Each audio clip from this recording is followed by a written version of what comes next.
Today, I am keeping another promise to the American people by nominating Judge Neil Gorsuch of the United States Supreme Court to be of the United States Supreme Court.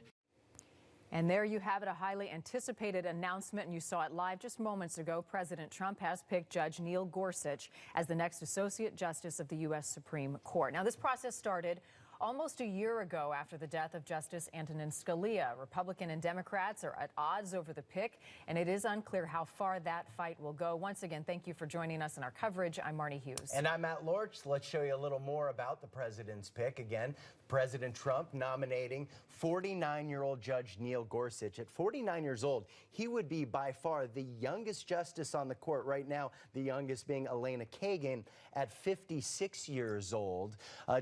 Justice, of course, filling in the seat, Antonin Scalia's seat. He died almost a year ago. Judge Neil Gorsuch of the 10th Circuit Appellate Court in Denver was Senate confirmed by a voice vote back in 2006. He has also ruled in favor of companies objecting to Obamacare mandates to provide coverage for female contraception due to religious grounds. Standing here in a house of history and acutely aware of my own imperfections, I pledge that if I am confirmed, I will do all my powers permit to be a faithful servant of the Constitution and laws of this great country.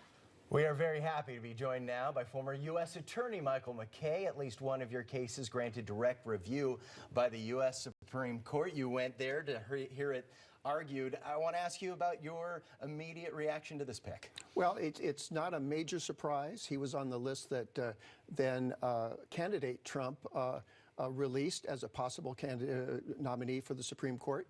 He's well respected. He's sitting on the circuit court right now, and he would be a good, solid candidate and a Supreme Court justice if he's confirmed by the Senate. How does this pick of Gorsuch change the makeup of the Supreme Court overall? Of all the names that have been speculated about over the last several weeks, he is the closest to the justice he'd be replacing, Justice Scalia. He is an originalist like Justice Scalia was. And that is the legal theory of looking at the actual language of the Constitution and interpreting it as it is written, not as they might have intended or what it might mean today. So if President Trump wanted to replace Justice Scalia, this is the closest judge that he could find. Politics are always at play in Washington, D.C., especially with a pick like this one. You served on campaigns, Bush 41, Bush 43, here in Washington State. How do you see this politically playing out? Well, again, President Trump honored his commitment. And so now the question is whether or not the minority Democrats can build up a roadblock. It's still early to say. There will be a hearing, and people will be able to ask questions. There'll be a very, very thorough background investigation. But of course, there was one when he got to the 10th Circuit. So there's a lot of water that needs to go under the bridge before we get there. But regrettably, for the last 30 years or so, these have been ugly, ugly spectacles, regardless of who is nominated, and we're sure to have that in this case. How do you think that this choice will impact some major issues, one at the forefront right now, immigration, but also larger issues like abortion? Yes.